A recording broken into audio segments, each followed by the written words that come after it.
I can't shake hands with everyone yet. Hello. Hello, Maker Faire. Another big hurrah for Rapid Transit. Please. Thank you guys for keeping me warm, and to the Vallejo Mercs who got me here in the got me there in the land speeder. 501st. I love you guys. Here's another year. I've been thinking about what I was going to say this morning for weeks. I wrote it down this morning, and I didn't expect it to go where it went, but here we go. My life is centered around the stories that we tell each other. It is centered around the products of our making and the stories that those objects bring with them, as well as the stories they tell. But I have ignored sometimes a key aspect of what happens when we make, and that aspect is generosity. Our making, in and of itself, is a radical and deeply generous human act. When we construct, code, sew, or bake something new into existence, we are no longer passive observers or simple receivers of the realities around us. We declare ourselves participants. We are installing light on a path that others may choose to follow.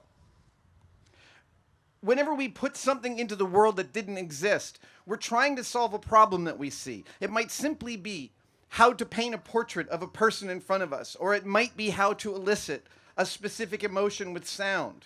It might be how to safely pull a shark from the water for tagging with $20 worth of local hardware. It might be how to turn oneself into an approximation of a favorite superhero, or how to bypass a local crumbling infrastructure to ensure the safe distribution of medicine to far-flung and hard-to-serve communities. Every time we make anything, we are identifying a problem, however trivial that it may seem, or local, or personal, and in seeking to solve that problem, and we seek to solve that problem through and with what we make. And any look at history, at all of human history, will center upon the things that we make and the stories we tell about them. When we make things, anything at all, we're asserting that we're part of that history, not simply receivers of it. We become players in the human race. Making is communion with fellow humans. It's community, it's sharing. And whether that's sharing ideas, aesthetics, or engineering, it's an act of sharing with our fellow passengers on this delicate sphere. And it turns out that our parents were right. It is so much better to share your toys. I'm here to defend sharing as a vital aspect of maker culture that is intrinsic to the underlying ethos of what it means to be a maker, and by extension, in my opinion, a human being. Some people don't want to share. I once attended a gallery show where the artist had done some fairly novel executions of portraits using common materials in a way that was really surprising. And I asked them about their process, and they told me they didn't want to share it with me. They wanted to keep the technique a secret. At one point, when I was working in a special effects studio, a friend of mine was making these large, round forms using a very specific set of techniques. And he was doing it for a week and a half. And it was fascinating, all the levels that he went through. And I asked him if I could take pictures of the process. And he said yes. But he would withhold key parts of the information from me so that I could not learn how to do this. He considered it part of his job security. For years, the makers of Barbie dolls have shut down, and maybe they still try and do this, they shut down any and all Barbie-themed art shows and artwork. This is a grossly misguided form of copyright and trademark protection. It seems that they imagine somehow that they can dictate how people think about and discuss Barbie through their enforcement. I disagree vehemently with this stance. I view it as antithetical to making as a practice, as a discipline, and to being a member of any community. As a member of a community of humans, art is one of the key ways in which we converse about the world and what is going on around us. Human progress is made not simply because of how we make things, but also because we share what we make and how we made it. The first two examples I gave are examples of people mistaking the techniques that they know for a commodity. The third is based on the specious idea that one can control everything about a brand. And I know that unique processes have a value, and the inventor of those processes should benefit from that value. I believe that too. That's what our patent and copyright acts are built to address. But each of the three examples I gave are about treating something as a scarce commodity when it is not scarce at all. Because sharing defies the laws of physics. The more you give away, the more you have. When Star Wars came out and changed my life, I was 11 years old, and reading the fan magazines at the time, I learned that people built that universe and decided that I wanted to do that too. And 20 years later, in 1998, I got hired up in Industrial Light and Magic. And one day I was making some radar dishes for the movie Space Cowboys. And I'd come up with I had to make a dozen of them. And this was going to be really laborious. These are like open frame radio telescopes, like the one you pass on 280 on the way here.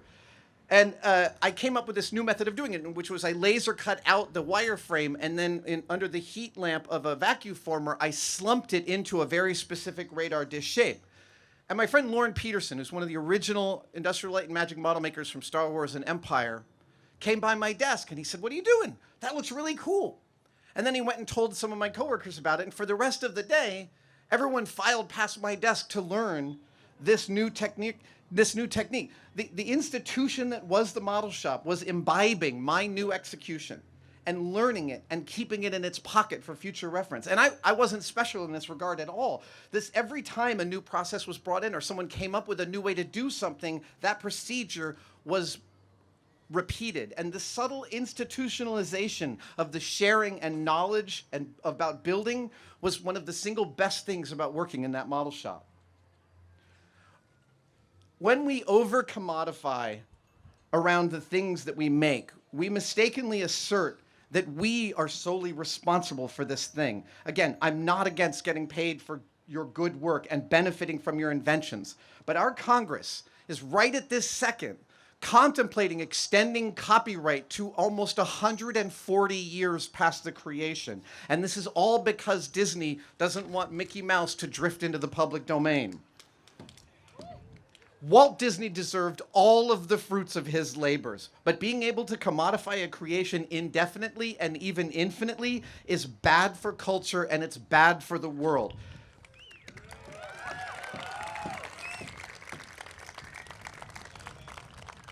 It's instructive to go back and read. I'm a little bit of a legal geek, so I advise this. It's instructive to go read the original Copyright and Patent Acts from 1801 and 1802.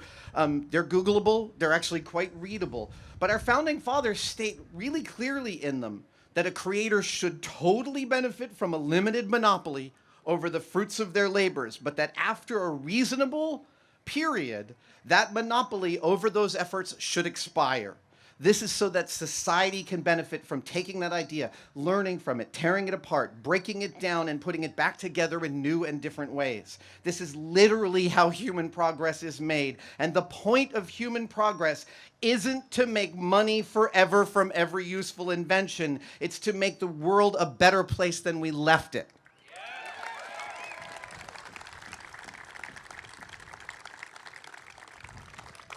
And it's not just to make the world better for our relatives and the people we know and the people that look like us, but for everyone.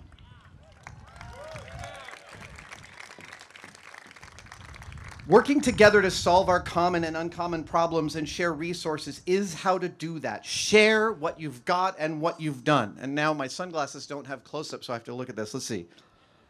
Yeah, one of my favorite things to do when I'm building something complicated is to make more than one of them. And sometimes that's just because I'm going to screw one up. But usually at the end, I end up with at least two of the thing. And that means I can trade the other one away. And this is this whole new bonus, because not only do I get a new thing, but in the barter exchange, the person I've traded with and I each get a story associated with the things that we've traded. And those stories become part of the lifeblood of my collection and my shop. I believe deeply in open source. Last year, I released my first product, a tool bag that addressed my issues around the idea of a tool bag. And in a few weeks, I'm going to release a bunch more products and a second iteration of this bag, including a brand new design. At the same time, I'm going to release for literally my cost a set of inexpensive patterns for both bags, so that anyone who wants to make one can pay like $15 and make their own. Yeah, I cannot wait to see what people do with this. And I don't think of this as eating into my profit margin. I see it as investing in, building, and learning from a community interested in solving and benefiting from the same common problems that I have. I get to see executions of my original idea that drift untold distances from anything I could have imagined. The thing about sharing is Paul McCartney is right at the end of Abbey Road. The love you take is equal to the love that you make. I turned 50 last year. My sons are out of the house, making their way in the world, and now I'm 1/5 as old as America. And it feels old when I put it that way, and I'm not superstitious, and I know that it is just a number, but it has altered the way that I see my life moving forward. I now see myself in this new phase in which I'm no longer arriving. I'm now in the process, however long, and I'm hoping for at least 40 more years, I'm in the process of leaving and preparing myself and my things for my departure.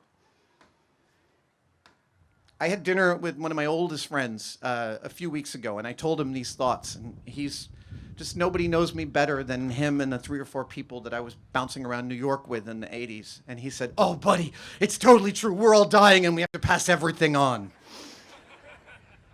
I'm working to archive my collection so that each and every important story about what I've collected is saved. I've brought in full-time help this year into my shop to assist in that process.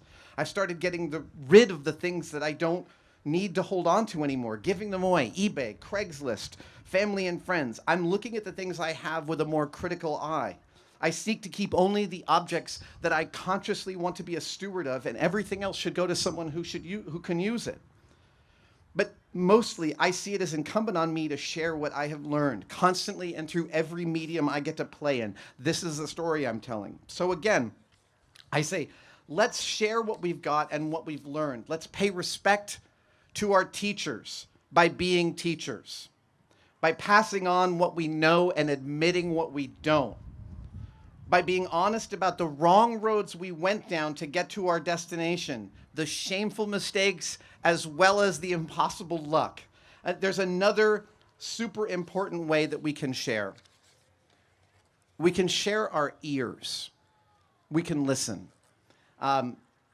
We live in a time of real and dangerous social polarization. And those who seek further polarization are the enemies of a healthy culture and a healthy planet.